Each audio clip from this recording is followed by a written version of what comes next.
Let's see this question. The question is, a segment of DNA, segment given है, has lost its first base. Assuming that translation starts from the next base, the effect would be. So यहाँ पर जो concept use होगा, that is mutation. And mutation से होने की वजह से यहाँ पर अब जो सीक्वेंस चेंज है वो क्या होगा, यानी ट्रांसलेशन। ये दो कॉन्सेप्ट्स यहाँ पर यूज होंगे। तो सबसे पहले बात करें कि हमें यहाँ पर एक सेगमेंट गिवन है डीएनए का और उसका सीक्वेंस है ए, देन इसके बाद है जी, देन सी, देन टी टी, देन उसके बाद सी जी ए ए।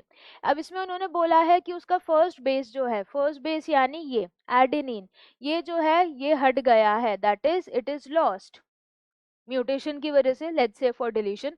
देन इसके बाद अज्यूम करें कि अब ट्रांसलेशन स्टार्ट होगा नेक्स्ट बेस से। तो पहले जो ट्रांसलेशन हो रहा होगा उसमें ये वाला रीडिंग फ्रेम रहा होगा, यानी ऐसे 3 अमीनो एसिड्स बन रहे होंगे। लेकिन अब अगर हम बात करें, क्योंकि इसमें लॉस हो गया है, तो अब जो सीक्वेंस होगा, अब सीक्वेंस क्या हो जाएगा, जी सी टी टी सी जी ए ए। अब ये सीक्वेंस हो गया। तो अब रीडिंग फ्रेम में क्या हो गया, सिर्फ 2 ही अमीनो एसिड बन रहे हैं। तो इस तरीके से ये जो फर्स्ट बेस में लॉस हुआ है, इस वजह से अब यहाँ पर क्या इफेक्ट हुआ है, एक कंप्लीट चेंज हो गया है, यानी इससे जो अमीनो एसिड बन रहा था अब वो इनसे नहीं बनेगा।